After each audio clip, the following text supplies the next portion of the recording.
Call the meeting to order. I'd like to begin by acknowledging that we are in Treaty 1 territory and the traditional homeland of the Métis Nation. I'll introduce the panel members first. To my far left is Tracy Anderson. To my left is Cynthia Stevens. Our assessor today is Brittany Santucci, and the administrative assistant today will be Huda Aziz. We'll be hearing applications for revision of assessment roll in accordance with the Municipal Act. The matters for which the revision is requested have been described in each application. We will limit discussions to those matters. The statements that applicants or the assessor make at this hearing are a sworn testimony, and anyone speaking to the matters must be sworn in. Be advised that comparisons of assessment of properties are not considered evidence of market value by the Board of Revision. The Board of Revision is appointed annually by Council and is independent of it and the City Administration. It makes its decisions on the basis of the evidence provided at this hearing and issues a written order that will be mailed to all parties as soon as possible. Please note that the Board's decision with respect to an application may be appealed to the Manitoba Municipal Board if the matter pertains to assessed value or classification, or the Court of Queen's Bench if the matter pertains to the application of exemption from taxation. Should you wish to appeal, information on how to do so will be included with the Board order. With respect to the hearing process, I will confirm the matters to be addressed with each applicant following the swearing in. We will then have the assessor's testimony followed by questions and that the applicant may have, and then the applicant's testimony followed by questions. Each side will have an opportunity to summarize if they wish. Once all the evidence about an application has been brought forward, the applicant may leave. The process will repeat for each item on the docket today. The session will close after all applications have been heard, and the Board will deliberate in private and make its decisions. You will receive the order by registered mail as soon as possible. As information, all public hearings are live streamed, recorded, and will be part of the public record. Please put your cell phones on silent and swear them in, please. Would you like to swear in on the Bible or affirm? Please state your full name. Brittany Santucci. And do you swear the evidence you are about to present is the truth, the whole truth, and nothing but the truth, so help you God? I do. Thank you. Would you like to swear in on the Bible? Yes. Please state your full name. Smith. And do you swear the evidence you are about to present is the truth, the whole truth, and nothing but the truth, so help you God? I do. Thank you. Ms. Santucci, when you are ready, with St. James Street, 1108. File number and roll number, please. So to begin, we have a bit of a preliminary issue with this one. If you turn to my... Let's read the roll number out read first. all that out? Yeah, read that first. Let's get it on the record. So file number 19-4587, roll number 07569003700, address is 1108 St. James Street. So if we turn to page 2, I have the application for revision here. This is from June of 2019. The assessed value appealed is $3,148,000. And then if you turn to page 3, this was for the 2020 property assessment notice that was mailed out in June. If we turn to page 5, a supplemental assessment notice was sent out September 17, 2019. So the value changed. And then if we turn to page 6, the value is now $3,880,000. So the issue today is that the current supplemental value has not been appealed. The current, which is this one. It would be the one that was sent out in September. The sub. Yes. You want to speak to it, Trevor? I do. Number of issues with this. If you look at, and I have some information to submit with regard to this, but if you look at, pardon me, the city's documentation there, so the original appeal was filed back in June with 2 weeks filed on the original assessed value. You flip to the city's page number 3. The 2020 property assessment notice, the original one, that was sent to, if you look at the bottom of the page, address on Oakhurst Crescent. The property owner has not owned that property for quite some time. Anything that had been going there would not not have been received by them. The address change would have been submitted for their place of business quite some time prior to this, but they never received anything that was going to that address. So income and expense statement requests for questionnaires, property assessment notices, anything that went to this address, they did not receive. So that's the original one. However, being my client, we managed to file an appeal on the original assessment. If you flip to page number 5, this is the supplemental assessment notice, or the assessor advice, I think it was originally termed. Assessor advice, I guess, is the next page, which is also issued on the same date. So let's look at the dates here. Our appeal here today is on November 4th. Evidence deadline was 2 weeks before this, which would have been October 24th, roughly. I went and visited the property roughly in the second week of October at that point, and there had been some changes to the property, and I let the property owner know that he should be expecting a supplemental assessment at some point to address the changes to the property. He said, that's fine, I'll look out for it. I went back to the office, logged on online into the tax system, and lo and behold, they had been issued supplemental assessments that had already been sent out for both the 2020 year and I think a portion of 2019, as we can see. Now, if you look at page 5,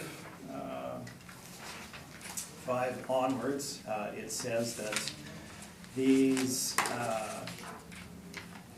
notices were sent to Unit 1, 1108 St. James Street. That is their address. They were never received there.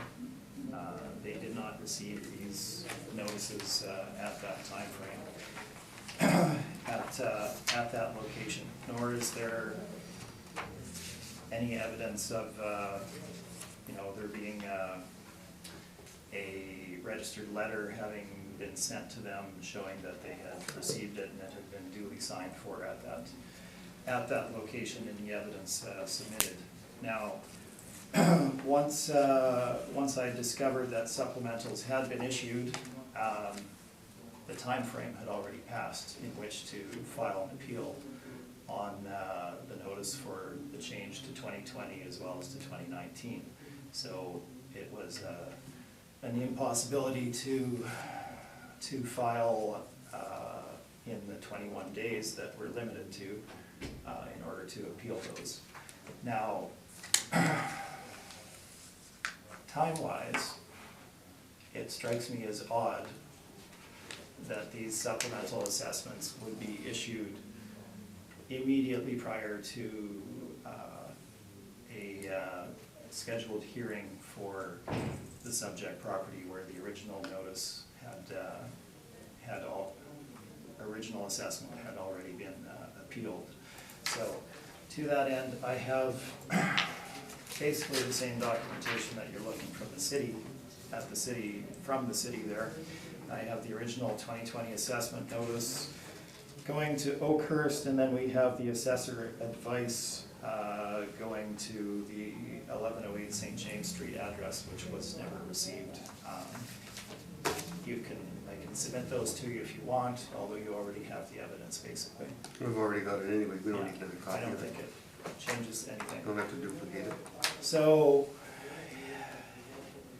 it's, and I don't want to toss terms around here, and it's certainly not any representative of the city that's here today, but it strikes me as dealing in bad faith to issue a supplemental assessment immediately before a hearing date for a property that has already been appealed.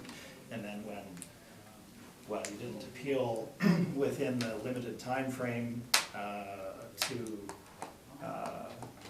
get your appeal in, therefore you don't have an appeal, it just does not strike me as dealing fairly with the public. One could put out supplemental assessments shortly before many properties and in the hope that nobody gets them and it doesn't come in. So it does not strike me as a fair way of dealing with issues such as this.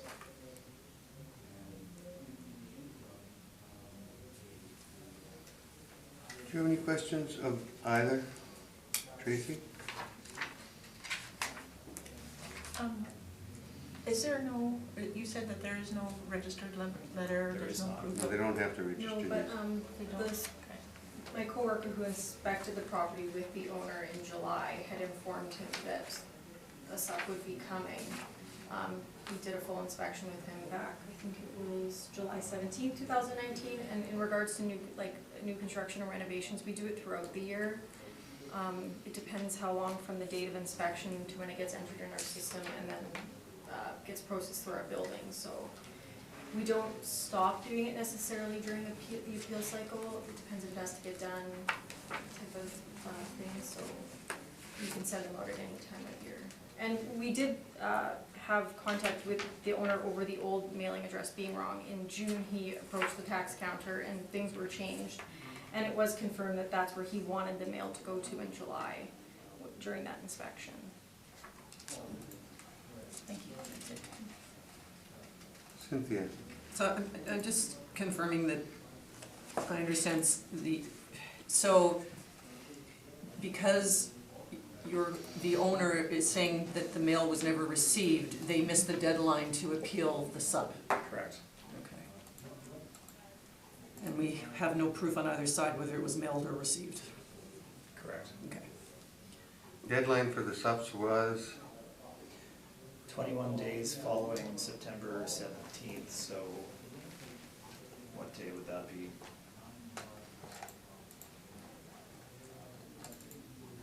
October 3rd, 4th, something like that?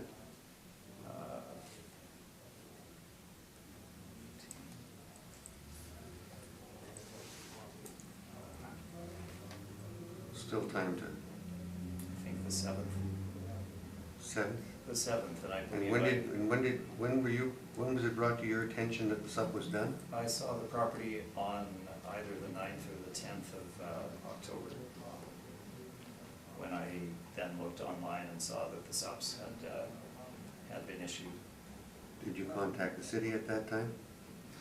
We did have discussion about the supplemental, yes. And the issue regarding the timing of such.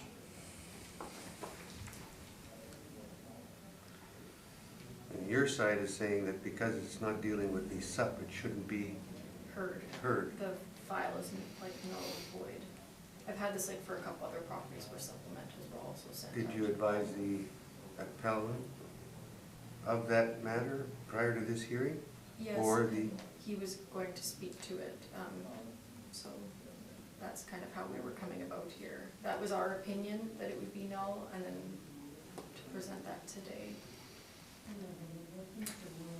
I would also note that I have had this same situation pop up one other time in a number of cycles ago, where the appeal was granted to go forwards, and then that was subsequently appealed by the city to the municipal board.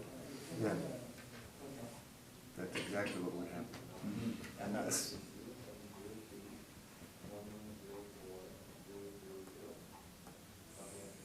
I just don't understand why the city just wouldn't want us to hear the sup. I mean, he appealed the other one, he definitely appealed the sup. If he didn't have time, I guess it's as per what was appealed. And that's kind of, we're just following the legislation of, we gave them time to appeal the sub and it wasn't Yeah. done. So that's kind of where we're at on this. But well, logically, if we appealed 3.1 million, we're going to appeal 3.9 million.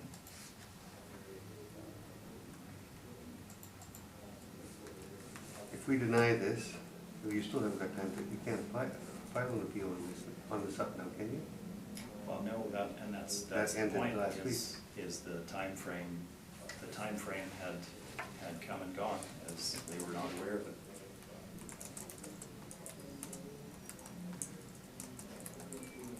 So we Okay. still have, Leave it with us for a minute, we're gonna discuss this.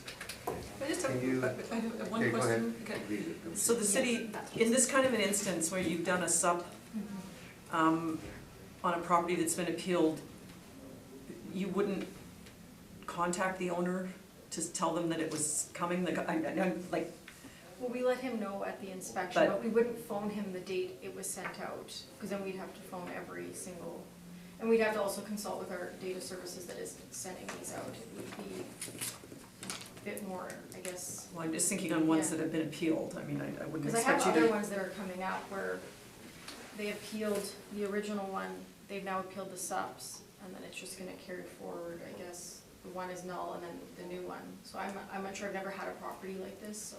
Okay. So But- if the first one is null, then, then there's no evidence for this one at all, like, so there's no application to appeal for this 3.8. There's been nothing set, so there would be no appeal for it. Unless they would have appealed it within the time. This is their last opportunity to Yeah. appeal. Right, I get it. They have no other opportunity yet. The city shuts them down. They either get the appeal now or they have zero. But we'll have our discussion. You could leave this for a little bit, if you can. certainly, so the sub is for both 19 and 20, so we have nothing for 19, we only have 20 available. Mhm. Let's call it back to order. First question I've got for you, Brittany, I'm sorry, Ms. Santucci. Did the city get the return mail on this when it was sent out? No, because they're not certified for sending out, No, but you still get it back, but not, if it does not received, you'll still get it back. From what I read in the system, it just said it was sent out. It didn't say anything about it coming back to us. Now, what part of the act were you referring to when you said we shouldn't be dealing with it? Oh, it's just to the part of when we issue a sub that you have What, to. point me to that area.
Would it be the 14-3, the notice revision of, 14-3? just checking to see if it's the right thing. You got your book? Maybe that's,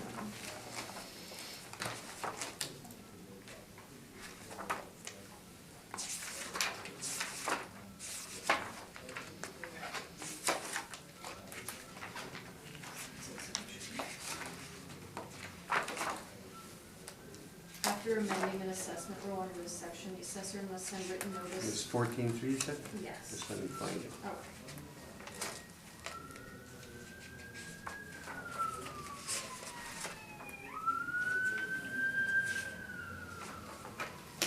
Okay, go ahead. So after amending an assessment role under this section, the assessor must send written notice of the amendment to the person in whose name the subject property is assessed. The revision and appeal process set out in Part 8 applies in respect of the amendment, except that an application for revision must be made within 20 days after the day the notice of the amendment was received by the person in whose name the property was assessed.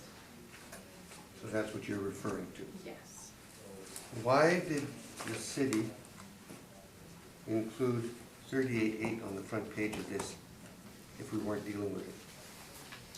Because the number on the application was for $3,148,000. When I created my brief, the value was already changed. So the supplemental had already gone out. So you came prepared to challenge 38.8 then? I've never dealt with a property like this before, so when I ran my brief, this is what populated. And that's how I understood that there was a supplemental that had went through. I'm not sure if I should have changed this to reflect the previous value that was done, but when I ran it, the sup had already gone out, so that was the current value in our system, was the $3,800,000. When did you run the paper? Oh, I would have ran this in, I think I had this probably September, let me check, I can tell you when I wrote all this. October 3rd, I created my briefs, October 3rd? yes.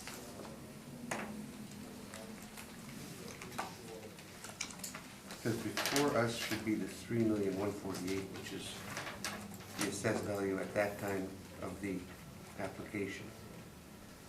If I would have ran the appeal prior to September 17th in our system, it would have come through as the $3,148,000. Trevor, Yes. you looked at it what day? 17th? It was following the 21-day period window in any case. I can see if I have it in my schedule. If you Please. want me to.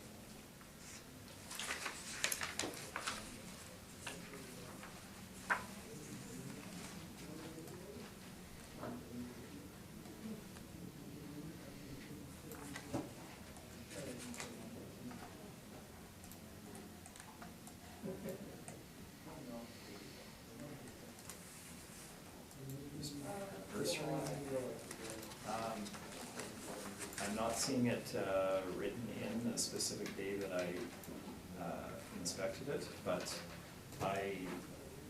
it was in that second week of October timeframe, and I recall talking to the owner about the fact that they would be receiving a supplemental based on the building having changed and to be on the lookout for it. And then I went back to the office and logged on to the tax system online and looked at the documentation under their property, and that's when I saw that the supplementals had been issued, and I did the calculation, and the window to appeal them had already expired at that point. I thought they could be received until after that. 21 days following the issuance of the notice, which was the. Which puts it to about the 11th. Well, whatever day that it was that I went, and I obviously checked what that time frame would be. Thanksgiving.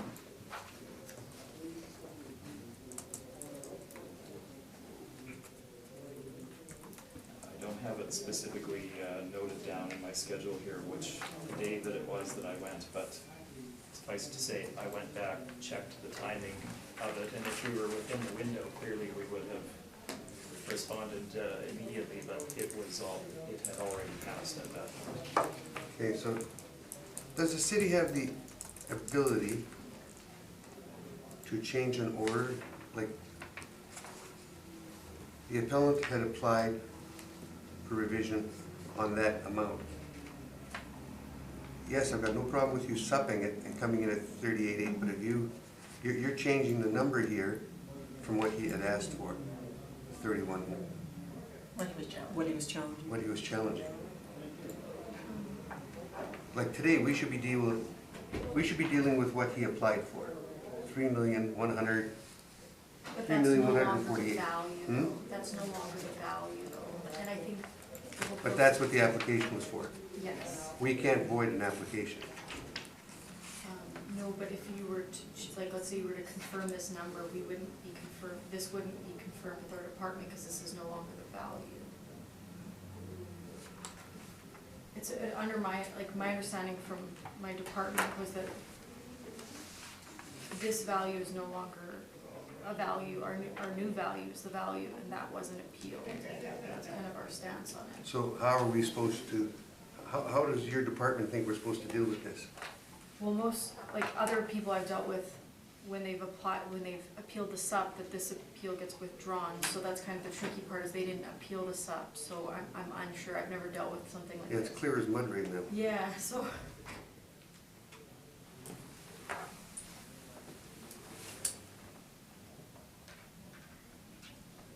So when you were using the term void, you were talking about This value is no longer. the value was void, Yes. not the Well, the hearing. appeal, yeah, because if, we can appeal this value because that's no longer the value. The value was amended. I know I've read the legislation too, obviously. It is what it is, but in my mind, and I think probably in most taxpayers' minds, if you had, there should be a structure in place where if you had appealed an original assessment on a property that then received a supplemental assessment following that, there should be a structure where that original appeal carries forward. I know there's not, but logically, Well, there's always an that would make affidavit that can be sense. sent. And I guess that would be more of the Board of Revisions procedure, not necessarily ours Well, in the first. actually, everybody can work together and come to a consensus, right? Sometimes it takes consensus, but, see, I'm still, Want to take a moment? yeah, we're gonna have to take a moment. Do you have any other information you want? No, I have everything I need. Just remember, we cannot void. I'm not thinking about voiding it. Okay. We don't do this very often, so what we're gonna do, we're gonna let you know we're gonna be adjourning this, Okay. so you guys have time to have some further study on the matter. And Okay. you guys can talk to the clerk's department on your side, you guys can talk to your department on your side, maybe the two of you can talk together. But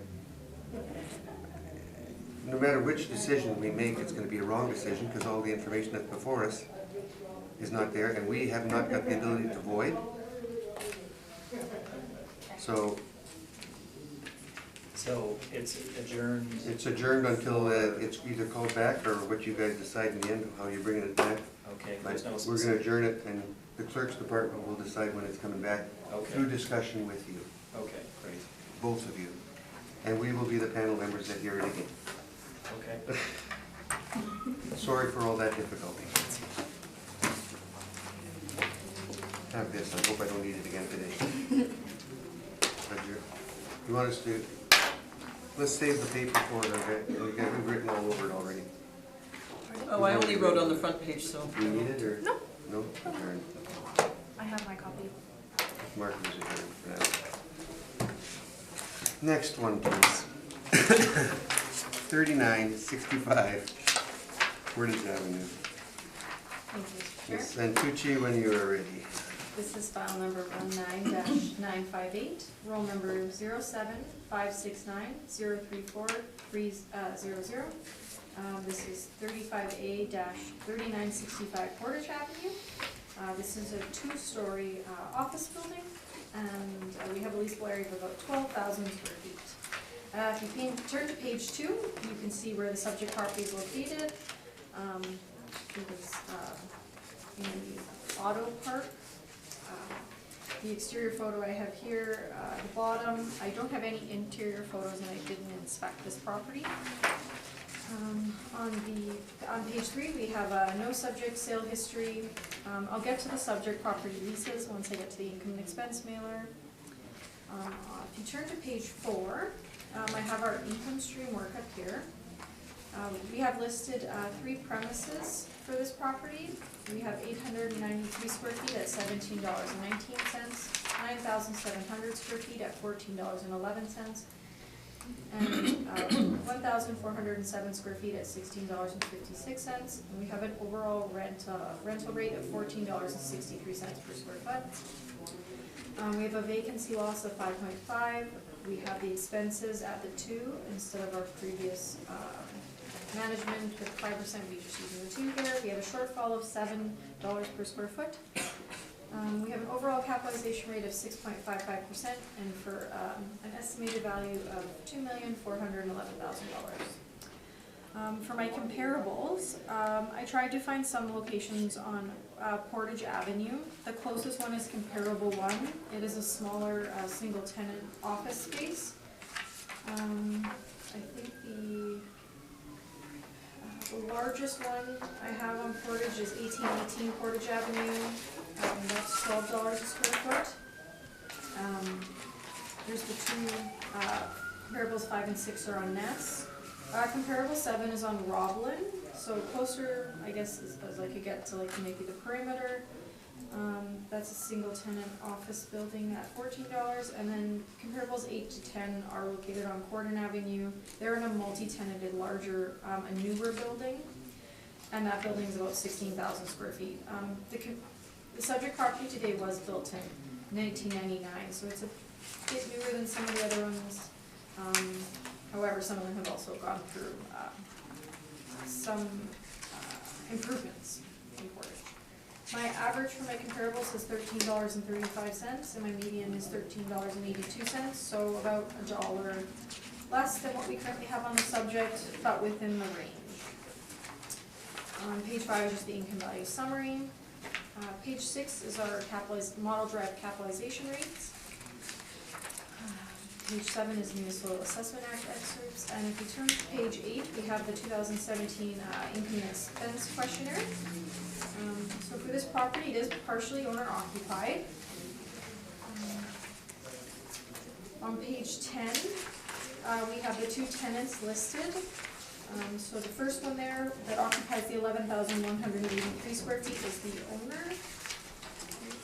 owner-occupied unit, and then we have 817 square feet. It says a net lease. I'm assuming though it may be gross because it works out to about $26.66 a square foot. On page 12 is the 2020 Board of Vision addenda information. On page 14, we just have 2020 a fresh look on how we're doing things a bit differently in regards to removing the 5% for management. So we also have additional cap rate evidence on page 15. Page 16 again goes into our non-recoverables sampling, just showing that we have general 2% non-recoverable expense allowed, and just some properties we reviewed for a total median of 1.06%. So a bit below the 2% we're using. And then on page 17, I have the IAAO standards that just kind of highlights that we follow these standards, and that currently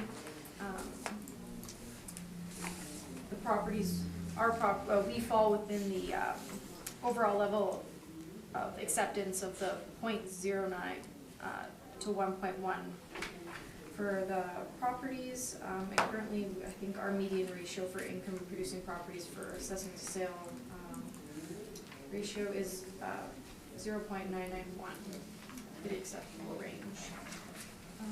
And then my recommendation for today is to maintain the 2020 assessed value of the $2,411,000.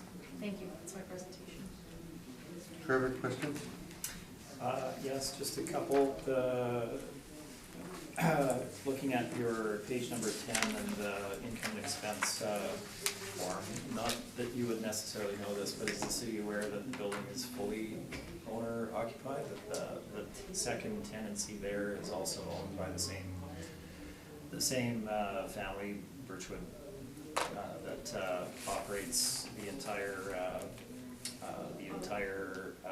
auto park, with one exception. Like, probably not, I'm assuming. No, because they crossed out the owner occupied, but I can make Well, note of it being all owner It's occupied. it's a bit smudgy there, Yeah, but yes. no worries. In any case. So, yeah, the building is fully Fully owner occupied. Just looking at page number 4 then quickly, and the comps that are down there at the bottom. I was looking at 2181 Portage Avenue. That's Cascade Financial, is it not? I have it as a different tenant, a law office. Okay, because Cascade Financial has been there since 2012, Oh, and the property was purchased at that time frame. I'm fairly sure that one is owner occupied. Are you, do we have detail on that one? I don't have details, I just know that it was a law office for our comparable that's in Okay. there currently. Yeah, my understanding is that Cascade Financial had put themselves in that building. Anyway, moving on, 1901 Portage Avenue. This is the Century 21 Carey building, is it not? Yes. Okay, and that would also be owner occupied, wouldn't it? I'm unsure. Also owned by the, okay. 3317 Roblin, at $14 there, comp number 7.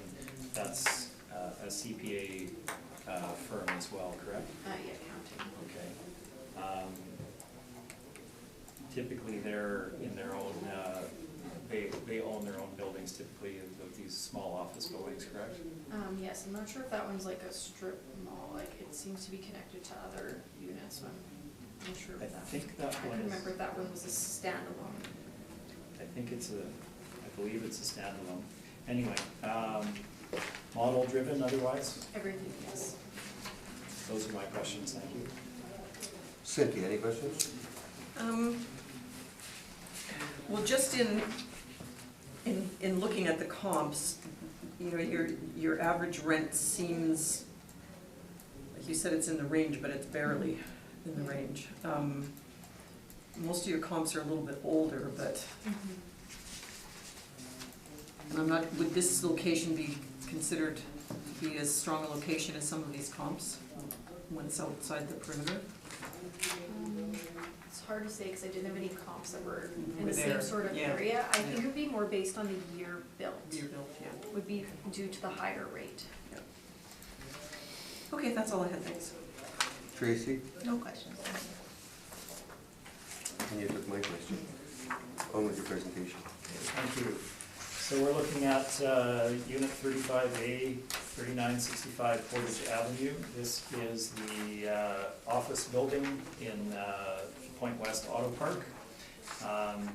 As I mentioned earlier, all of the properties in Point West Auto Park, save one dealership, are owned by the same entity, same family, and that includes the office building that was constructed as their headquarters in that auto park. So that's the property that we're looking at today. If you look at my page number 1, inside you can see the appeal history of the property going back through 2012 and the decisions at the Board of Revision at those times. So we've now seen a jump in assessment from $1,895,000, which was the reduced number in 2018, up to $2.4 million, $2,411,000. So 27.2% increase, over $500,000. Again, not something that we're typically seeing in the marketplace, and we're looking at a very unique location here, virtually outside of the city of Winnipeg, just within the boundaries on the other side of the perimeter highway, and within a very specialized condominium complex. Looking at the building itself, you can see some photos of it on the inside, beginning on page number 2. So essentially, Birchwood has their head offices on the second floor, and they have an insurance dealership that they also own that's on the main floor, as well as their IT department being on the main floor as well. So the entire building is owner occupied, so the lease that would be indicated in the income and expense questionnaire is non-arm's length and is not indicative of the marketplace. Description of the building is shown on page number 5, if you wish to go through it. It's built in '99 and is representative of that time frame. Now, this is a point that has been skipped over numerous times in the last number of cycles. I'd like to take you to the very last page of my brief here. This is regarding infrastructure costs and maintenance. So the subject property and all of the properties within the Point West Auto Park are on a condominium plan. It was developed as on a condominium legal basis, and the development plan that was struck by the Birchwood Automotive Group, Birchwood with the City of Winnipeg, was such that the development was allowed to proceed as it was planned out, but the infrastructure that went along with it, that being the roadways, the drainage, the lighting, the electrical, all of the typical infrastructure things that you would have at any location in the city, were not the responsibility of the city. They remained the responsibility of the condominium corporation. So if you own a building on Portage Avenue, you pay your normal taxes, and you receive the benefits of that in that the roadway is paved and the lighting is changed and the sewers are redone and so forth. In Point West Auto Park, you pay your normal taxes, but then you need to also repave that roadway. You need to scrape and maintain it on an annual basis, do any annual infrastructure maintenance, and do any long-term infrastructure replacement. That is the responsibility, remains the responsibility of the condominium corporation under the development agreement that was struck. So the reason I'm directing you to the very last page of this brief is that we have the exact same circumstances in another location in the city that is treated entirely differently by the City of Winnipeg Assessment Department. So this is the Terracon Tuxedo Business Park, and this, what's numbered number 13 and 14 at the very back. If you look at the detail on this, this is taken from the Board of Revision submission this cycle, and this was information from the City of Winnipeg, and it was their revised valuation for the property. So if we go through this, you have your normal potential market income, vacancy allowance, effective market income, and then you come down to expenses. They then have shortfall, a non-recoverable maintenance amount that obviously they're not, is not the 5%, which we'll discuss later. That's specific to the Terracon Park. That's annual maintenance costs of the infrastructure for that location. And other at 2%. You get your total expense allowance, and you come down to the net operating income. Following that, there's various calculations, there's some additional land, but if you'll notice,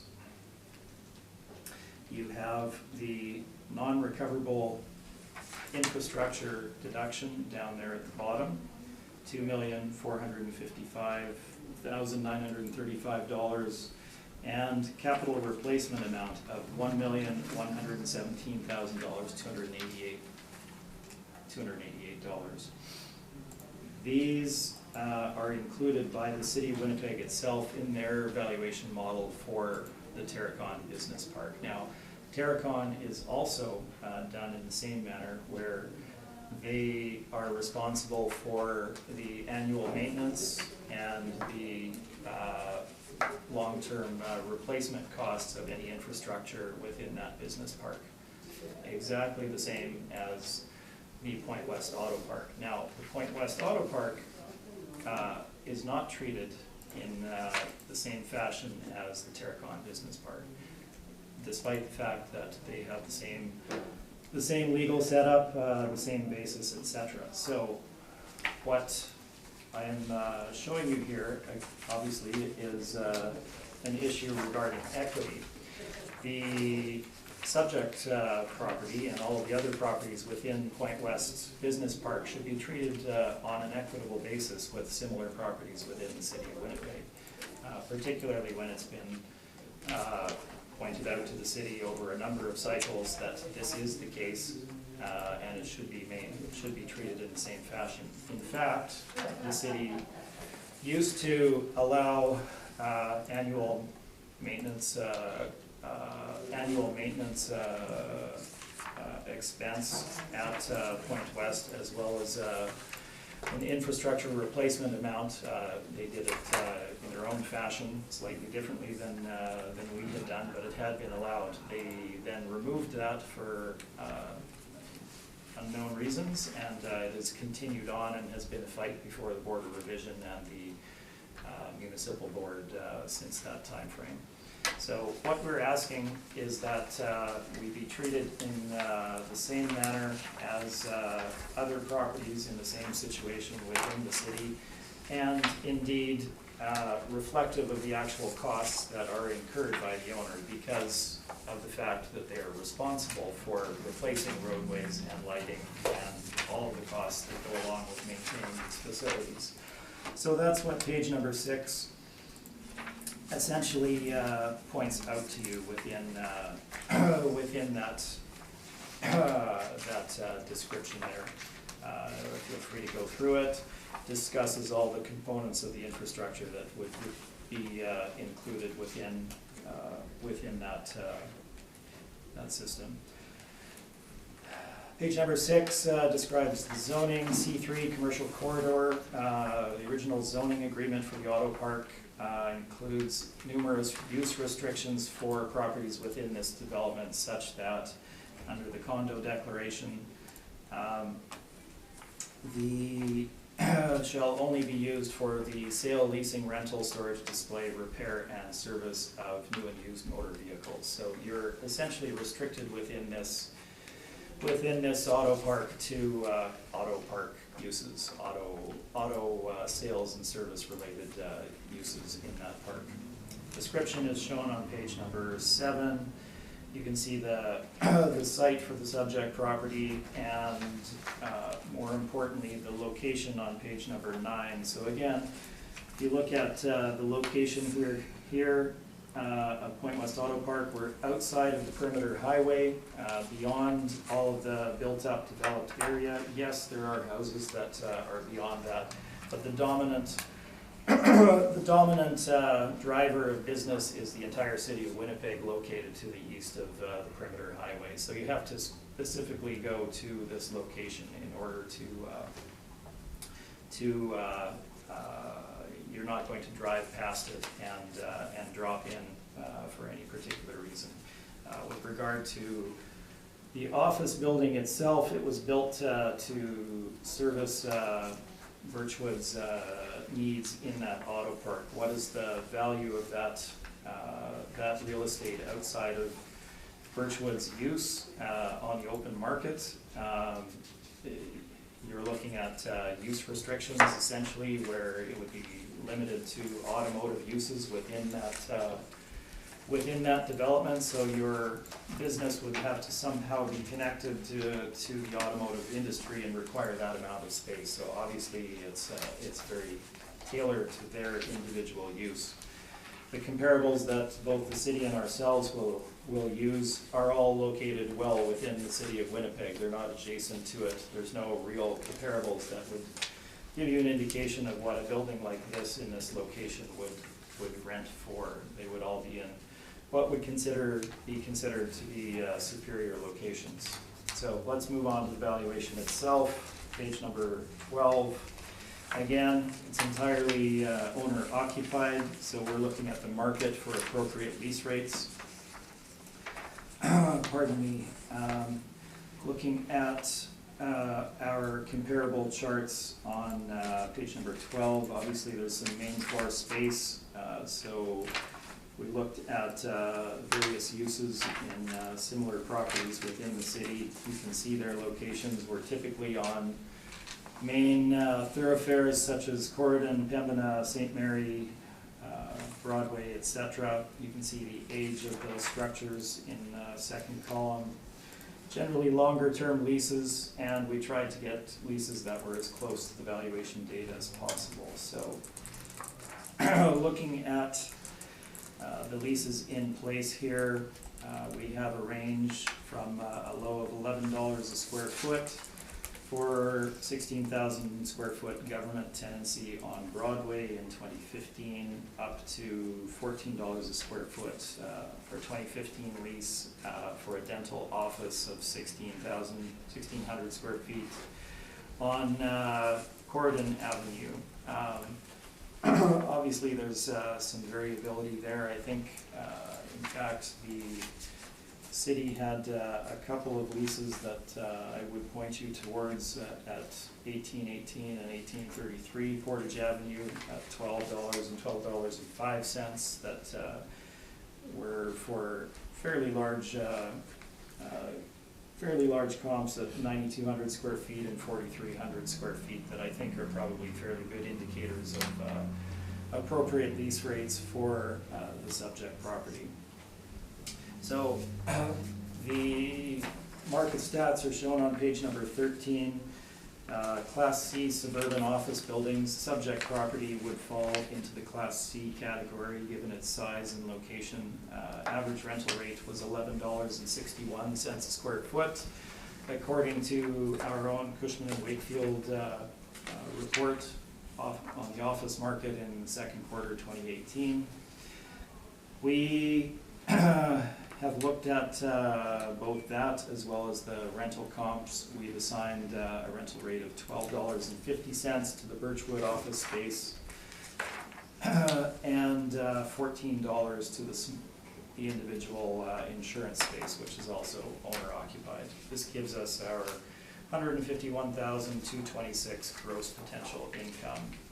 To that, we applied the vacancy rate on page number 14. The stats we provide there for you for office vacancy from the various market participants. We've used 5.5%, as has the city. Moving on to the expense allowance. I'll ask the question now, Mr. Chair. How much detail do I need to get into with regard to the expense allowance? We can do the long version or the short version if we've all heard it. Long version. Short version's fine with me. Short version, you've already had the long one? Had the long one. Okay. We've all had the long one. Let's Give us the short be version. efficient then. I Okay. think I already spoke to Yeah, you it did. in my brief, so Yeah. just kind of where we differ, the 5%'s gone, we're just looking at the Yeah. 10% for non-exempt. And And your sheet. I didn't mention, I do have some rebuttal, which will also be very efficient on I was afraid of the city's information. It will be a very quick discussion. Suffice it to say, on the expense allowance side, the city is not following their former valuation model from many assessment cycles where a 5% management fee was allowed and the 2% other having always been indicated as the structural component of the non-recoverables. And the 5% was termed management, but was indeed a misnomer and was meant to be representative of other non-recoverable fees borne by property owners that cannot typically be recovered through standard lease terms with tenancies. Beyond that, the Appraisal Institute of Canada, the education and licensing body, governing body for the appraisal profession in Canada, states in their main textbook, as shown on page number 14 and 15, The methodology for arriving at net operating income in the income valuation model, I will leave it to you to read through that. The highlighted portion, of course, indicates that the operating expenses that are paid by the landlord, or incurred by the landlord, must be deducted from the effective gross income. Now, the expenses that fall into this category are pointed out on page number 15. Immediately following that, these are expenses that are not covered within typical lease terms, and they are borne by all all property owners outside of the lease terms. These are shown on page number 15. I'm not going to run through each of those individually. Suffice it to say, let's take leasing commissions, for example. A tenant coming into a building is not going to pay the leasing commission cost that the owner incurs for the owner to put themselves in there as a tenant. That's very logically, that is not a cost that they are going to pay for. All of the rest of the costs follow that same methodology. There is no logical basis for tenants to pay these. It's not written into the terms of their lease, and they do not pay them as a matter of course. This is the market standard, and indeed it is the standard in other marketplaces as well. Beyond the Appraisal Institute of Canada teaching, obviously there's other jurisdictions. We'll get into that in my rebuttal very, very briefly. But in order to examine this particular issue, Stevenson Advisors did a 3-year historical study of properties where we had full access to year-end income and expense statements. And we went through them minutely, including only the non-recoverable items that an owner would typically bear in the marketplace that should be included in these studies, and we removed all financial costs, things of that nature that should not be reflected as non-recoverables that an owner would be responsible for. So, having done this study, we looked at determining the percentage of effective gross income that would be normal in the marketplace. We covered 3 years, 2016 through 2018, and we did it in 2 fashions. One column here represents non-recoverable expenses inclusive of TI, that's the right-hand column, and the other column represents non-recoverable expenses excluding the tenant improvement allowance. That's the left-hand column. The actual amounts of these non-recoverables are shown there. Non-recoverable expenses exclusive of tenant improvements range between 9.6 and 13.5% over those years, with an average of 11.5. Inclusive of TI, the 3-year average was 12.7. Very clearly, both of these are higher than the 5% that had previously been allowed by the city of Winnipeg for what was termed a management fee. The management fee, again, is a misnomer and was intended to represent non-recoverable expenses. As we're all aware, property management fees are typically recovered from tenants in the terms of their lease. This has not changed over time, certainly hasn't changed over the time frame that the city's model has been in place regarding these income valuations. There has been no shift in the market, nothing to indicate that this would need to change. The number of properties we looked at is shown in the right-hand column there, between 45 and 53. So what we're asking, of course, is for the reinstitution of this initial, of the 5% non-recoverable expense, in addition to the 2% other structural non-recoverable expense, to bring the valuation model back to an equitable form where it has been in past cycles. So that is my short form of that. Moving beyond that, page number 15 at the bottom, we run through significant discussion with regard to the non-recoverable infrastructure expense for the subject property, which is both the annual maintenance and the long-term replacement of the infrastructure costs. Now, some time ago, we had an engineering study done for the Point West Auto Park, and the expenses were estimated for the replacement of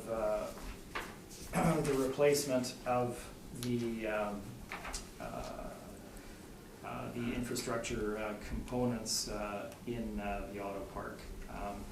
In order to fairly represent the division of these costs, both for annual maintenance and the long-term replacement, we divided on the proportion of the individual condominium units portion of the overall condominium corporation. So in this case, this particular unit represents just over 3% of the condominium corporation common elements, so they're responsible for their component of that infrastructure cost. We did not have current costing for the snow clear, for the annual maintenance for the infrastructure. What we have here is some dated information. Suffice it to say, it would not have gone down from this time frame, it would only have gone up. So we had a stabilized amount of $90,000 representing the annual maintenance costs for utilities, street cleaning, maintenance and cleaning, snow clearing, some very basic maintenance items related to this.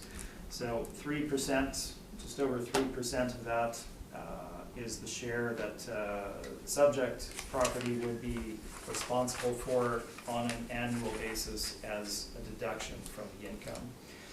That represents $2,729. The long-term component, the replacement of the infrastructure, the net present value of that engineering study regarding the replacement of the infrastructure was $356,064.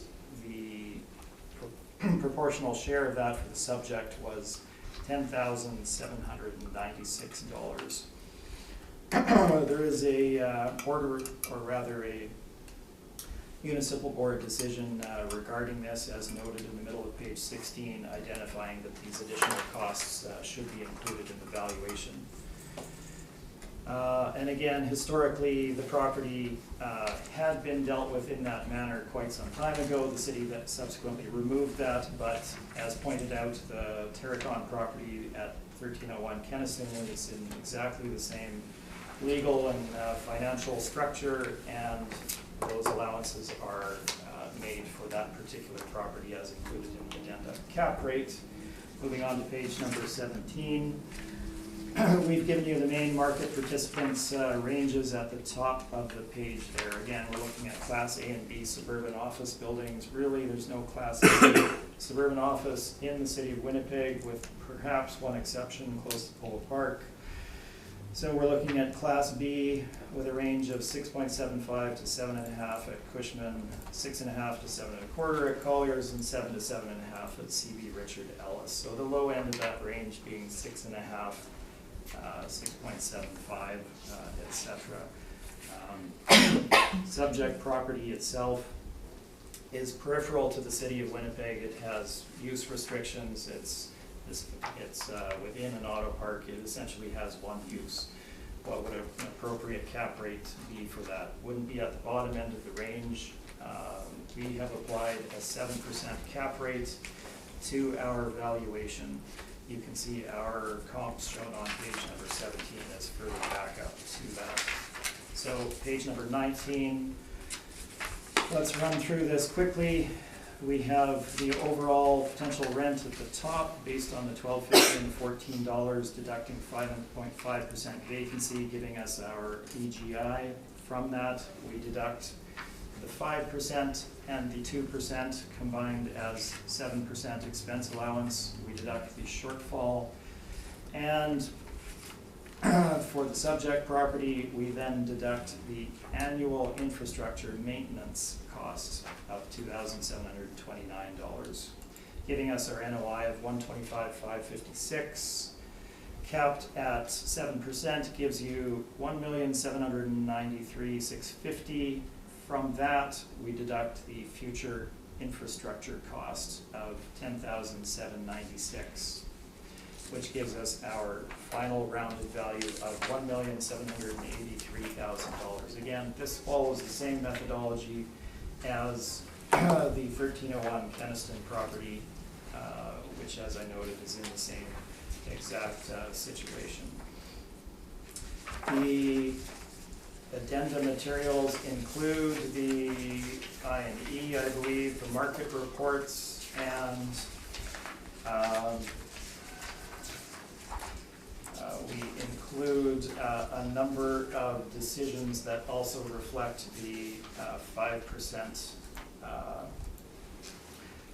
inclusion of the 5% non-recoverable in the decisions from the Board of Revision in the 2020 assessment cycle. That is my presentation. Thank you. Did you say you wanted to do rebuttal on that? Or have you done it then? I do have rebuttal as well, and I can be very expedient about that. We've already heard it before, haven't we? Pardon me? Is this the rebuttal on the city's evidence before? It is, yes. Let's do it now. Okay. And then we'll get into the question, question one. I'll take a bunch for you. Everything at once.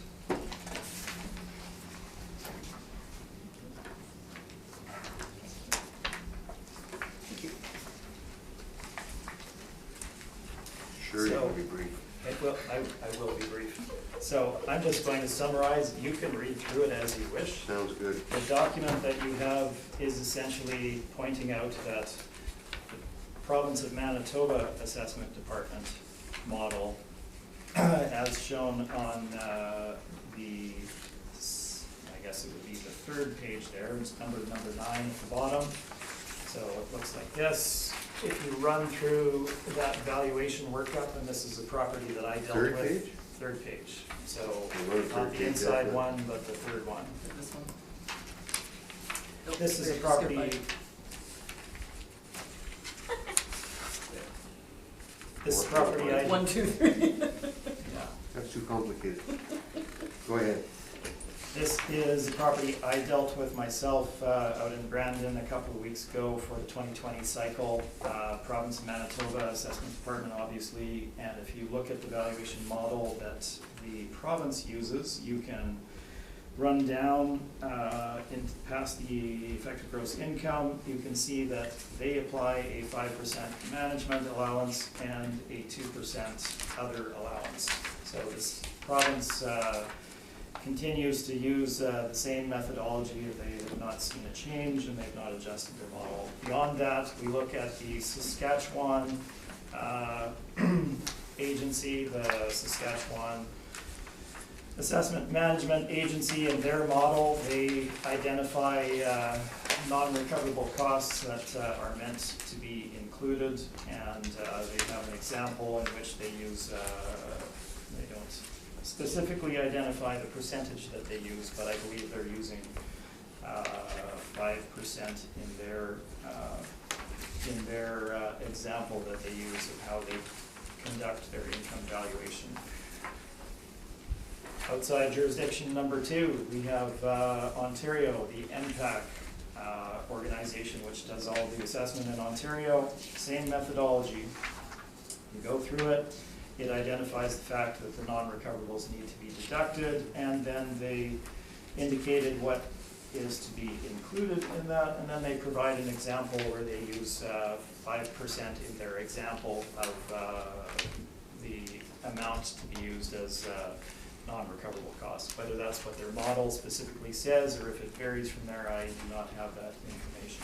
Suffice it to say, they are indicating that these costs are considerably greater than what the city is indicating they are.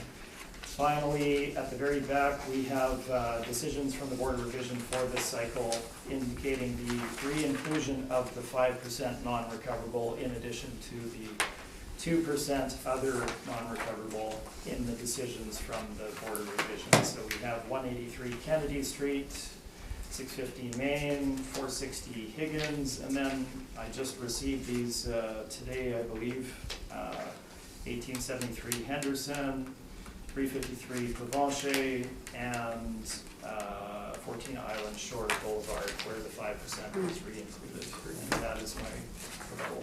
Questions, Ms. Tucci? I guess in regards to the evaluation by the province, they're still using the 5% for the management. But when their model was constructed, they obviously, it says management, it's not non-recoverable. It's kind of what we're talking about here today. I guess I want to point out, like, the main difference here is we're arguing 7% versus 2%. Because we are offering non-recoverables, it's just at a lower rate than, well, so the 2% we used last year, just the not a 5%. Because you pointed out that our valuation, we're not following, I guess, the correct way of determining an NOI. The main difference is just the percent issue, the amount.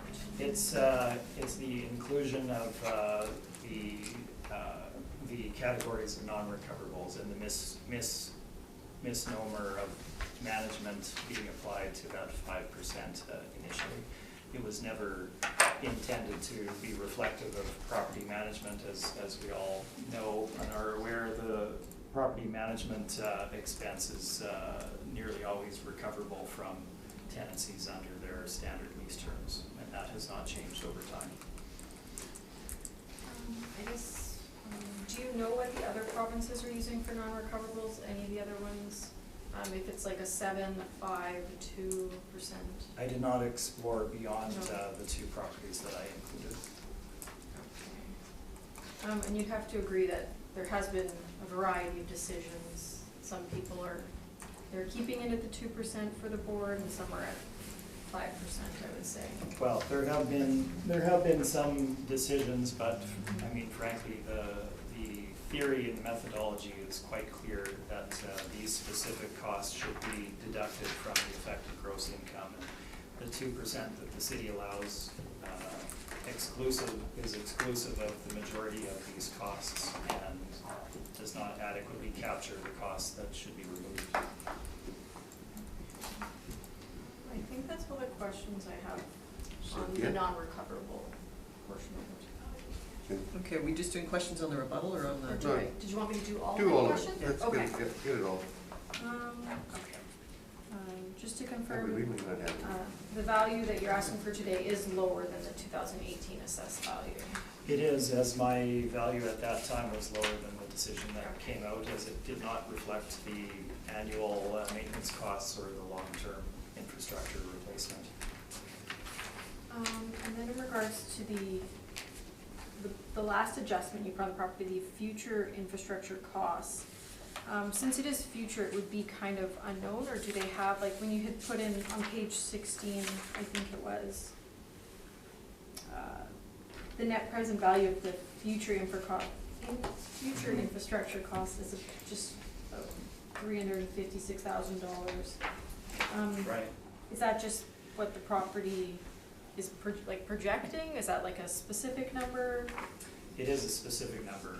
As I indicated there was an engineering study done quite some time ago for the park on what the replacement cost of the various infrastructure components would be, and that net present value of that came out to $356,064. So it's not a random number, that is what it was. Now, that's going back some time. It will obviously have increased since then. We haven't changed our numbers. They haven't redone their study on the park, and I think it would be unduly costly to have a taxpayer have to redo a study of that nature multiple times.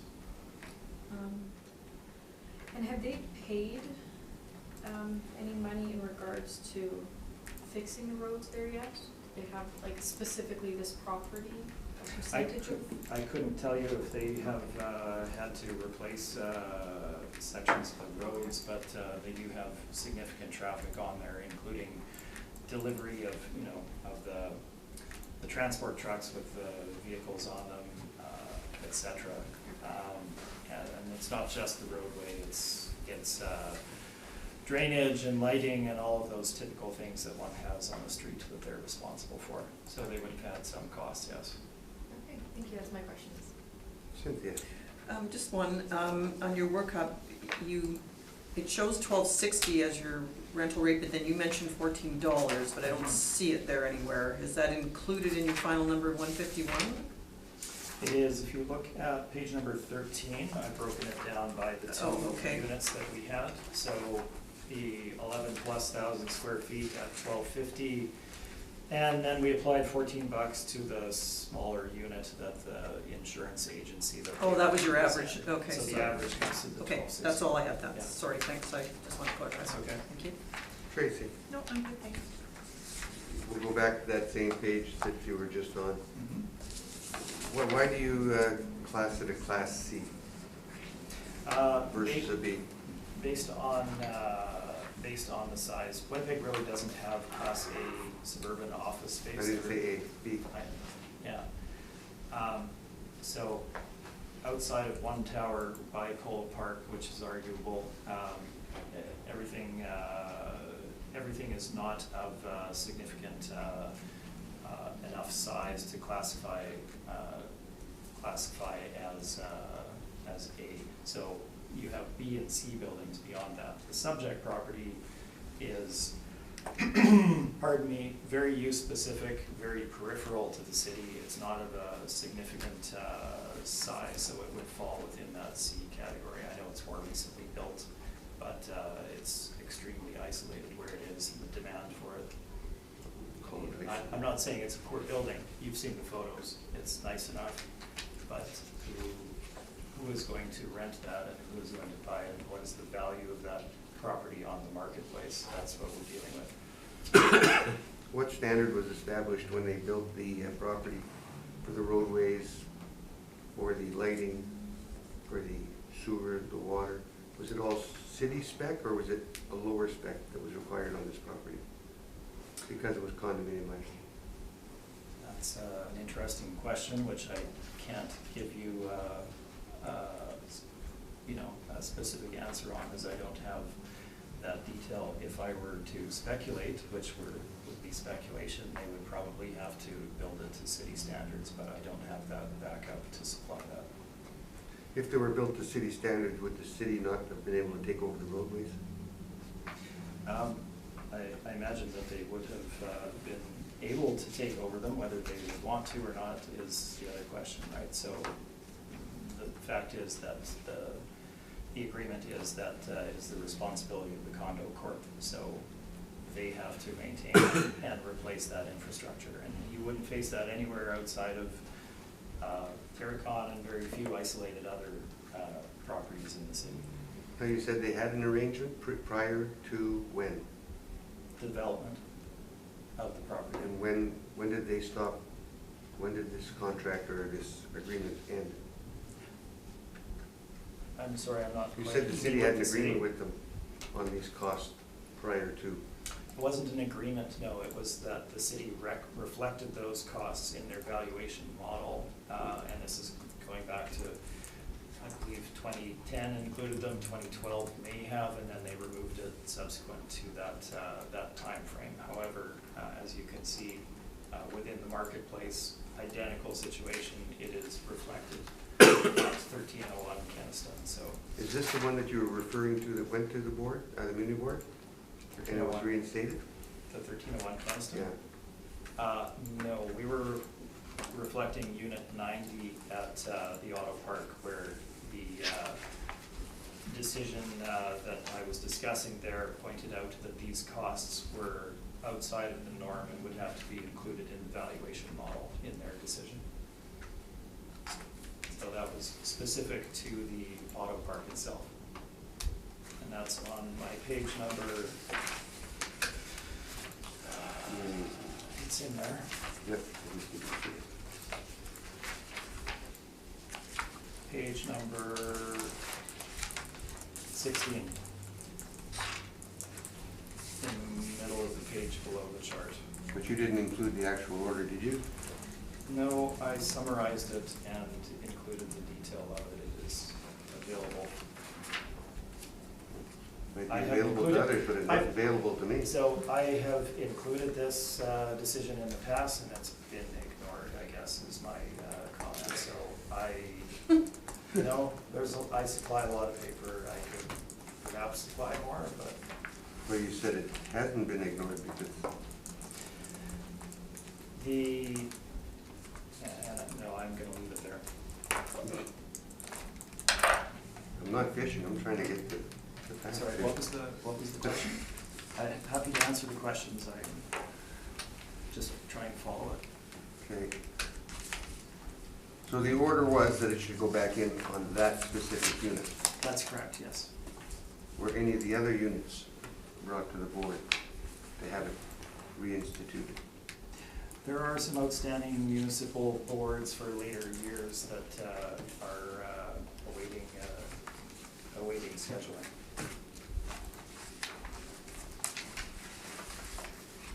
I'm done.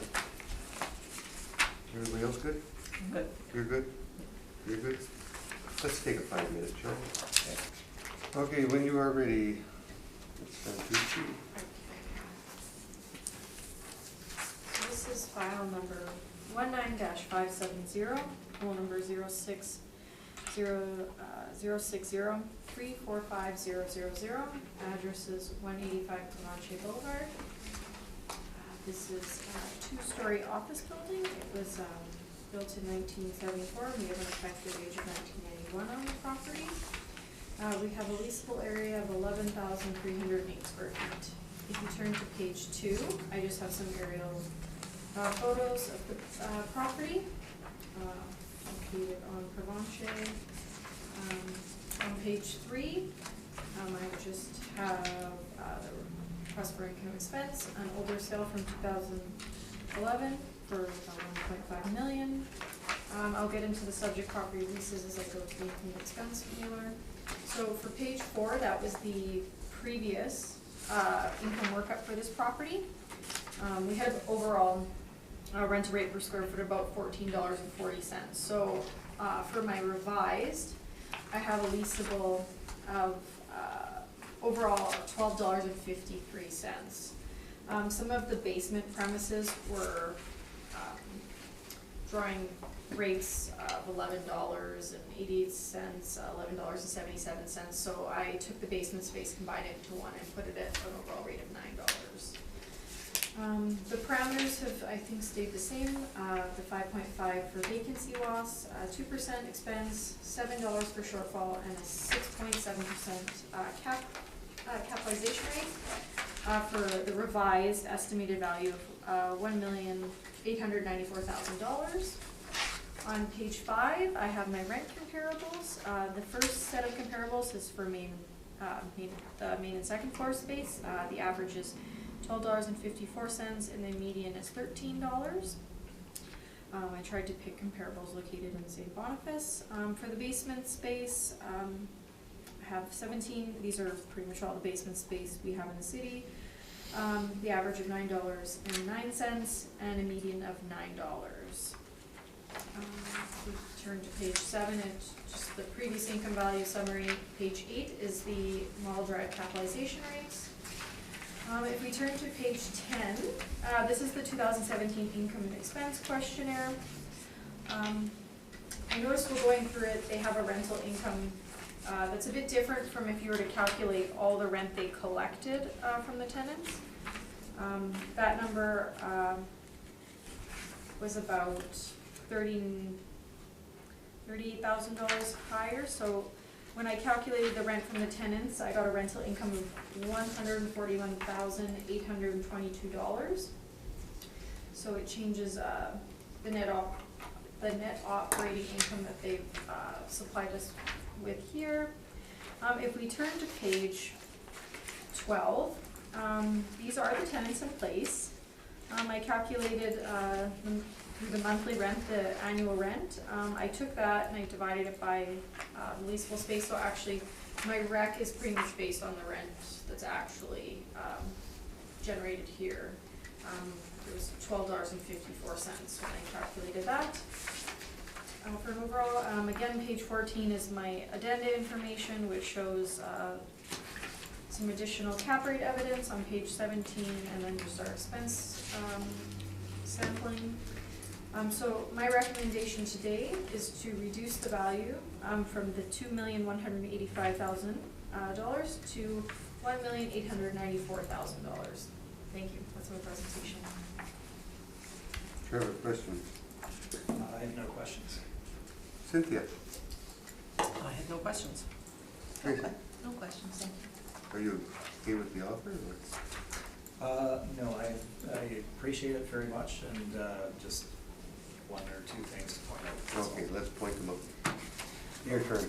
Okay, so with 185 Provencher Boulevard, we'll be very brief here. If you look at my page number 1, pardon me, you can see the appeal history of the property reduced to $1,333,000 in 2014, $1,738,000 in 2018, and our valuation for the property based on the actuals is $1,795,000. When I look at the city's revised valuation for the property based on the actuals, which we certainly appreciate and reflects the property fairly here. If you look at the non-recoverable issue, and instead of using the 2% that the city is currently using, you include the additional 5% non-recoverable for a total of 7%, your expense deduction there would be $9,374, and your resultant NOI would be $120,194. Capped at 6.7%, as the city has, gives you a value of $1,794,000. $1,000 difference from where we have landed at $1,795,000 in our market valuation. So essentially, to save us time here, you're welcome to go through all of the detail. We've included potential parking income and storage income, etc. Our vacancy is a little bit different, but we come down to the identical market valuation with the 5% non-recoverable included in the value. And I will leave it at that, and I'm open for any questions that you might have on the material provided. Your first figure. Did you calculate the actual net operating income based on the income and expense questionnaire? I calculated it based on the rent that they're paying, yes. So it comes out to that $141,817 was what I had. I think you had 822. So. So then, by revising that and adding the $38,000 back into the income, we do get an NOI of $125,000. So we're both still a bit. I'm a bit higher than that. You're a bit lower than that now, though. I'm sorry, Is I that didn't correct? quite follow that. So when we add, because like when they submitted their income and expense questionnaire, the rental income they submitted on the first page was different than what they brought in. And if we were to put the $141,822 in the rental income and then recalculate the NOI for this property, it would be about $125,000. Well, their actual NOI is as I projected it. The lease rates are such that the potential rent is $141,817, to which we've included parking and storage. So the detail that I've included in there is accurate. This is what is actually being achieved. So. Okay. That's my question. Tracy? Oh, thank you. I'm You're good, so thank you. polite. Cynthia? I'm good. And I'm good.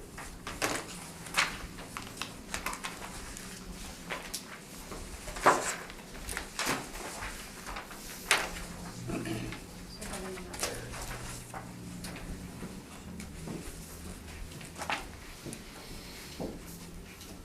159 Marion. So, should be 5 there. Thank you. Thank you.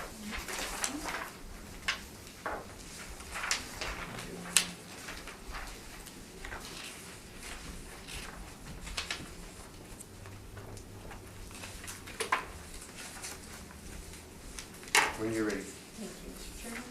This is file number 19-1500, roll number 06090812500, address 159 Marion Street.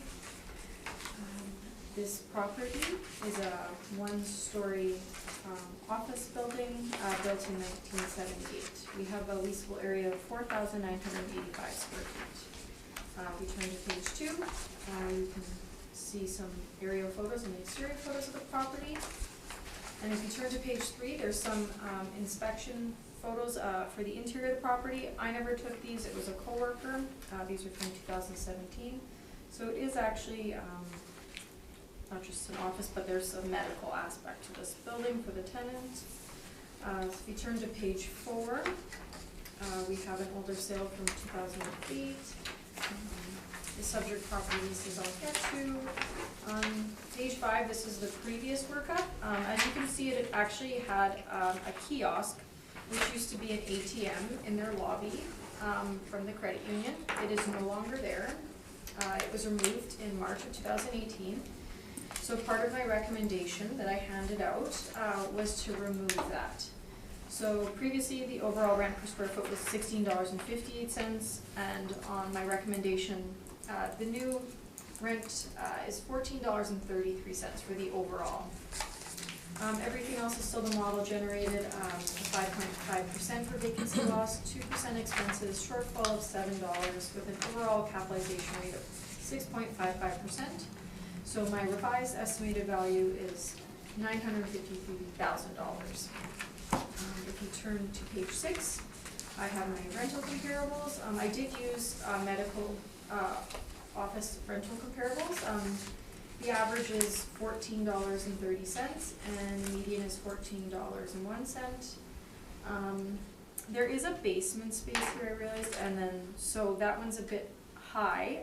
We currently have in our model at $11.21, and this one, the average for my basement spaces is $9.09, and my median is $9. On page 8 is just the income, the previous income value summary. Page 9 is the model-derived capitalization rates. If we turn to page 11, I just included the 2017 income and expense questionnaire. And on page 13, it just shows the previous ATM lease that's no longer there. And then just 15 is the start of my debt information, which we already went through, and my recommendation today is to to reduce the 2020 assessed value from the $1,139,000 to $953,000. Thank you, that's my presentation. Mr. Smith? Yes, just very briefly, so the rent applied to the basement space is $11.21 a square foot in the revised model. Yeah, so when I revised it, I had just revised using the model parameters by just removing that one thing. I didn't go into changing the rents for this one. Okay. But I do state it is higher than what my comparables are. Right.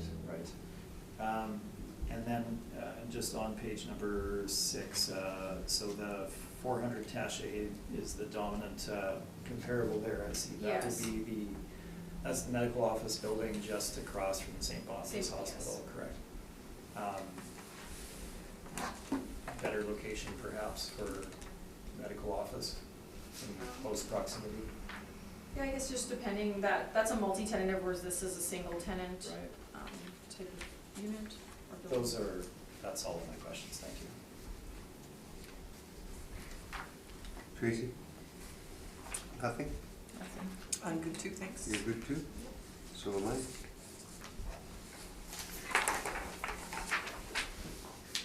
Okay, so just briefly for 159 Marion,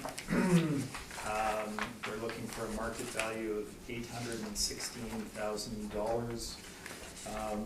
There are some photos of the property on page numbers 2 and 3, as well as 4. As noted by the city, a significant amount of the space is basement space, 1,960 square feet, which is built out as office space for their individual use. However, it has a single access, so I'm not sure if it could be tenanted to an outside agency, as it wouldn't have the required number of ingress and egresses to that space. Looking at valuation for the property itself, it's partially owner occupied. The owner occupies one portion of the building as well as that whole basement space. 3,634 square feet. It's a dental office, and they are paying a lease rate themselves of $10 a square foot. Now that's non-arm's length, so we need to look at whether that's fair market value or not. The retail tenant that they had at that time in 1166 square feet was paying a rate of $19.55 a square foot. Now, it was over market. The tenant did not, did not pay their rent, as they were unable to. They didn't achieve what was required in that space, and they had to be evicted. They were 3 to 4 months behind in payments. They essentially didn't pay. Subsequently, they put in another retail tenancy where the exact same thing happened in that space. So it's just indicative that the rate that they were paying was not appropriate for the location of the property. The rental comps are at the bottom of page number 9. You can see there's certainly a number of office similar type spaces out there where they are paying $10 a square foot. We're on Gary Street, St. Mary, Lombard, Bannatyne. I know these are downtown, but they're well finished law and other professional offices. The market average for C space, as noted on page 10, is $11.61 a square foot. This is a small, what used to be a Case Populaire building in St. Boniface was purchased and changed to the dental office use with some additional space that they've had some difficulties renting. So that's the situation. We have applied, and there's our number. Our average rental rate for the building overall came to $13.50 a square foot, based on the leasable area of 4,800 square feet that is contained in the leases for the building. That's the amount of space that the tenants and owner are paying on. Now, vacancy, we've applied the same 5.5% vacancy. We've covered our expense allowance discussion, and the shortfall remains the same as the city of Winnipeg. Looking at capitalization rate, we have a property, relatively small office property, somewhat dated. If you can look at the exterior of the building, you can see that. A significant amount of the space being basement space, which has a much lower draw in the marketplace, obviously, and the capitalization rate study that we have done is shown on page number 13. If you look at the subject property in relation to the property shown on page 13, it would not be in the same category. Obviously, it's well below that in terms of size and scale, as well as quality. The range that's shown for Class B suburban office space by the main market participants is 6.5 at the low end, up to 7.5%, 6.75 to 7.5 at Cushman, and 6.5 to 7.25 at Colliers. We have applied 6.75% to the subject property. Feel that captures the fact that it's on the smaller side, so there would be perhaps some more buyers for it, but it also captures the dated aspects of it, as well as the basement space and on-street parking, kind of the non-standard portions of the property. So this would produce our final market value as shown on page number 14 of $816,000. If I run through the city's revised valuation and you add in the 5%, the market value comes to $903,000 on their projected value, with an NOI of $59,163. I have no questions. No questions? Cynthia, I'll ask you No first. questions? Tracy? No questions. No questions.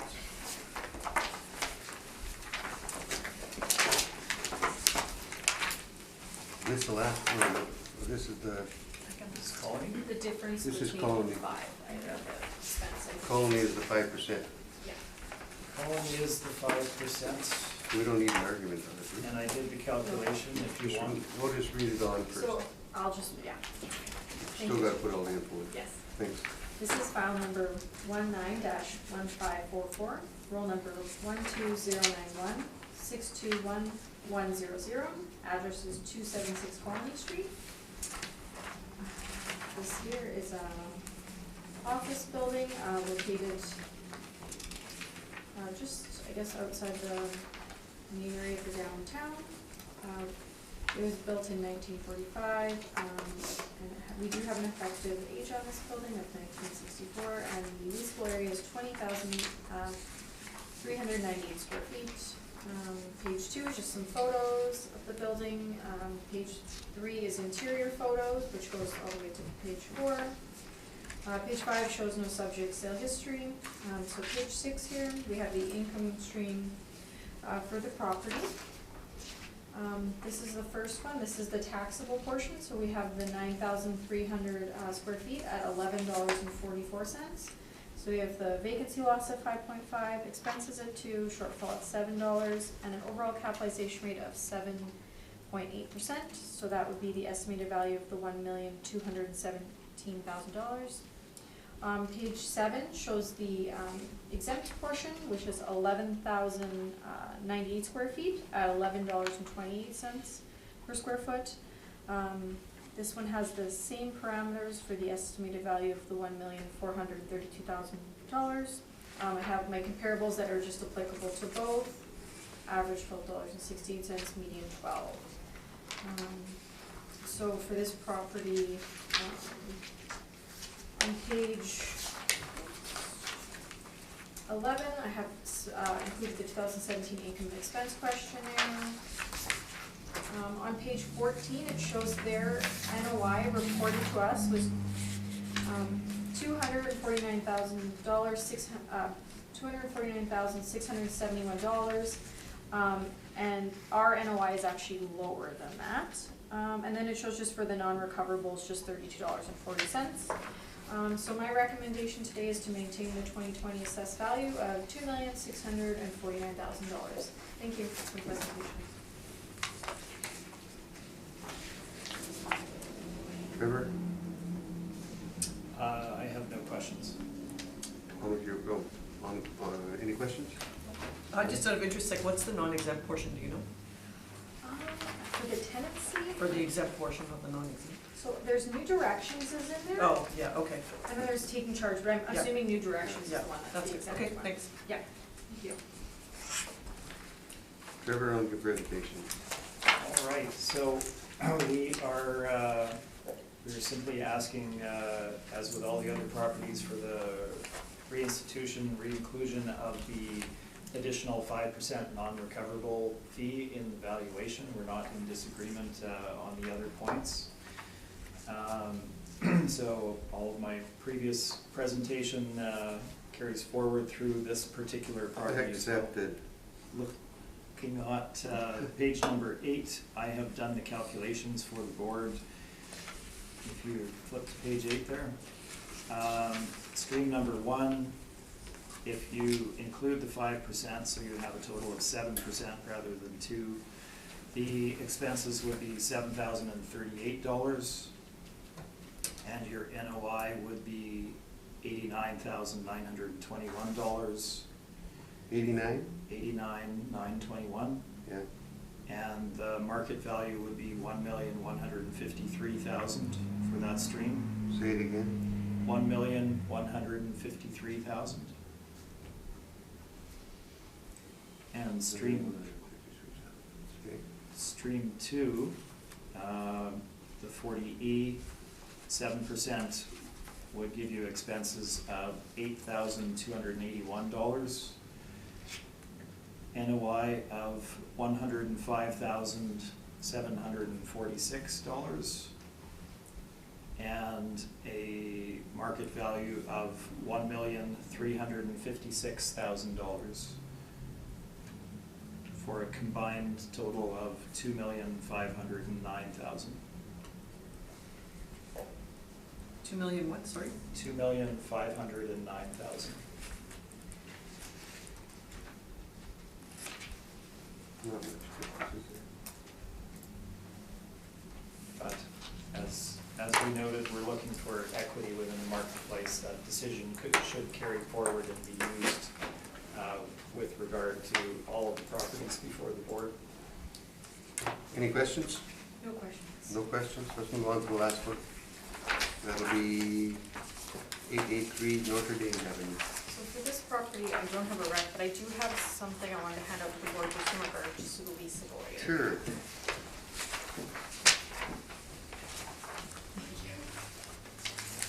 Where's your file on this one? It's in there. Really? Yeah. Did you get caught up in something else? Thank you. You got caught up with something else? Yeah. Nope, I don't have one. Is that under there? Nope. Looks like. Oh yeah, there it is. I'm sorry. Somebody got pulled out there. Oh, this is what we just got. Where did this come from? What's this? It's like more It's a info. nice little drawing. Ms. Santucci, how are you? Okay. Thank you, Mr. Chair. This is file number 19-1552, roll number 13060262000. Address is 883 Notre Dame Avenue.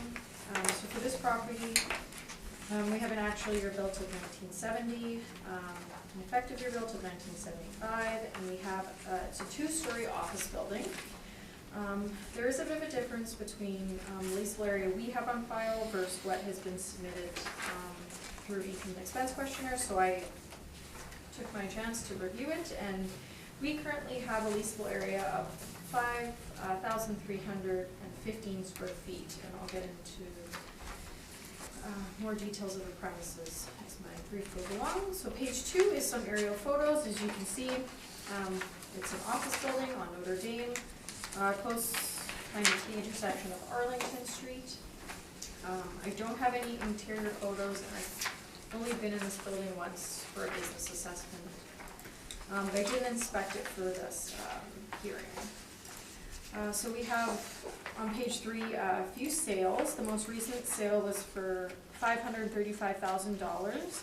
That was August 9th, 2016. So if we turn to page 4, I can go over the premises. The first premise we have there for 1,070 square feet is located on the main floor. The second premise is 1,250 square feet. That's also located on the main floor. In regards to the second floor, we have 4 premises, one at 550, one at 815, one at 815, and one at 815. So I did some investigating, and this was the best floor plan I could find in our possession. Currently, I think we are off, and we have about 411 square feet too much allocated to the second floor. I did not inspect the property to confirm, and we're currently waiting on some updated floor plans. But I do agree that what we have seems to be about 411 square feet too. Much based on our old floor plan that we have in our system, but again, this is from 1970, I think, so. My overall rent per square foot is $11.71 for this building. And a vacancy loss is at 5.5%, expenses at 2%, shortfall at $7 per square foot, and we have an overall capitalization rate at 8.3%. So the model drive value for this property, the estimated value is $670,000. On page 5, I have some rent comparables. Unfortunately, I didn't have any rent comparables that I could locate on Notre Dame. These are located, there's one at Dublin, but the majority of them are at the Border Street office building and in St. James Industrial, close to the corner of Border and Dublin. So I actually had the average in wrong. The average for the comparables is $12.19, and the median is $12. On page 6 is just the income value summary. Page 7 is the model drive capitalization rates. On page 9, we have the income and expense questionnaire. Just states that it's gross rents. On page 11, we can kind of see where the square footages vary from what is currently in our system for the premises on the second floor. I think their total square footage is 4,887 square feet, whereas my total revised would be about 4,904 square feet. So still a bit off, but closer. And then on page 13 is just the addenda information I've went over. So my recommendation today was to maintain the 2020 assessed value of $670,000. But upon finding that this is a bit different, I guess upon inspection, I would be willing to change what's in our system and kind of present that to you today, that ours is a bit off, definitely for the leaseable. And thank you, that's my presentation. Questions, Mr. Smith? Just thank you for your work on the area for the property. So roughly 4,904 is what you've That's what I came up with based on this old yeah. leaseable. So, and we're endeavoring to get you an It's- updated floor plan, of course, for the property. And our number is 4887, so we're pretty close in terms of number there. It could be due to hallway changes, I'm thinking. Bathrooms. Bathrooms too could have been updated, so. I'm not sure what when you look at this one, bathrooms obviously aren't this narrow. They made them accessible, to take up some square footage. Yeah. There's a door from each side. If Jack and Jill. Choose your own tweet. if the average rent is just under 1171 per square foot in your model, so if we applied that to the 4904, that would come to roughly $57,421 in potential rent. Is that accurate? That's what I calculated anyway. I don't want to go through it step by step. I guess my greater question is what would the my market overall value be if it were reduced to 4904? No, potential rent would be $57,461, or yeah, $57,461.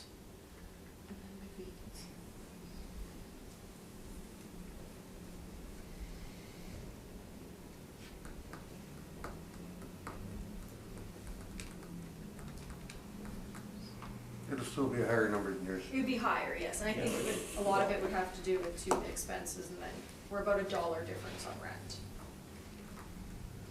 Okay, that's all of my questions, thanks. Questions?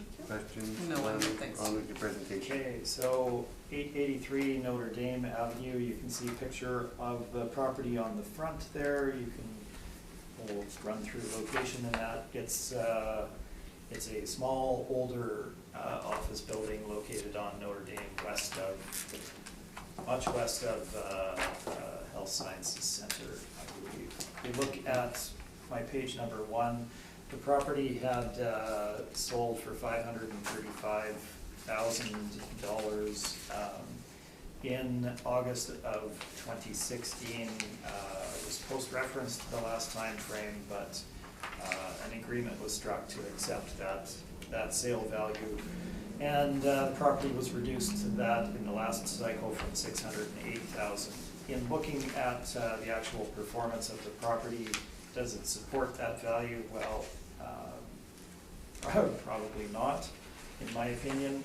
If the board were to decide to keep it at 535, I would understand that, but I'll quickly run through why we believe it shouldn't be. If you look at the interior photos, obviously there's Fat Panda in there. That is the only unit that has received updating. It's the one that has the panda in the photo and the changed flooring. The rest of it looks like the bottom of page 3, essentially. Cinder block walls, older carpeting, older improvements.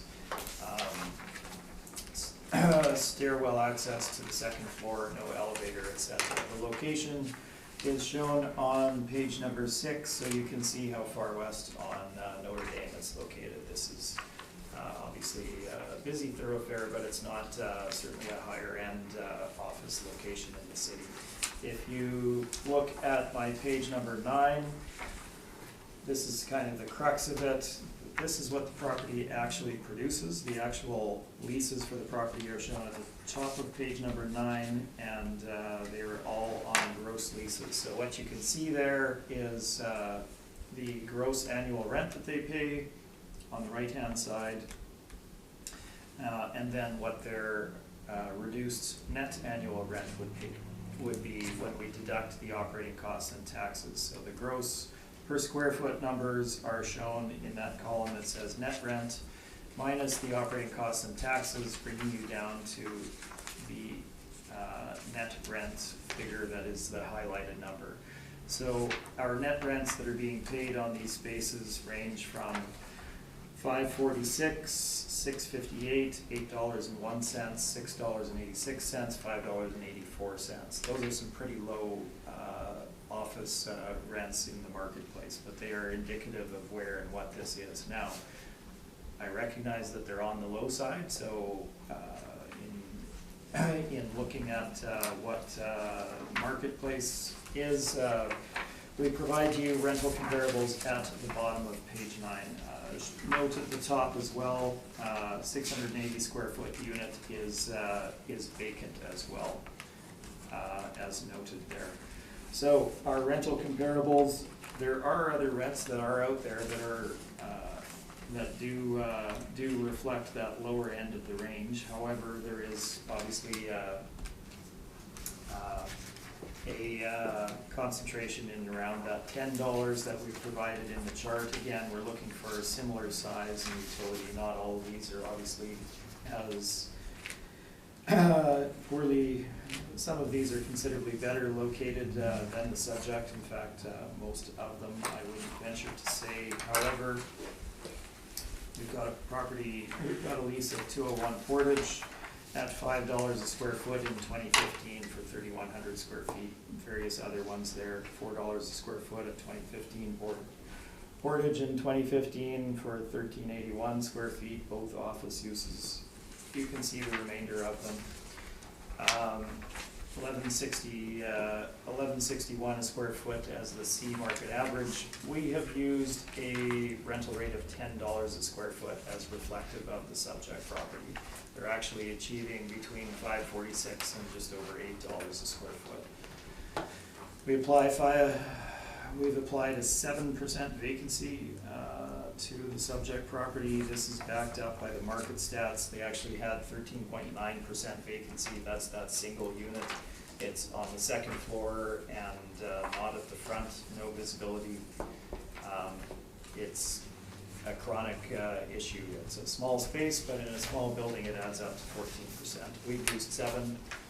Our expense allowance amount remains, or our discussion remains the same. Shortfall is the same as the city, and our capitalization rate is on page number 13.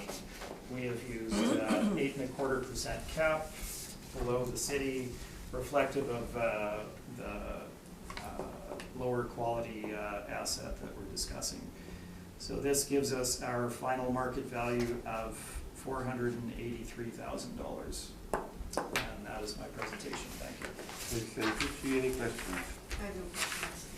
Tracy, No question. Cynthia, And there currently is a vacancy, that's this vacancy that you're talking about, yeah, okay. That's right. That's all I have.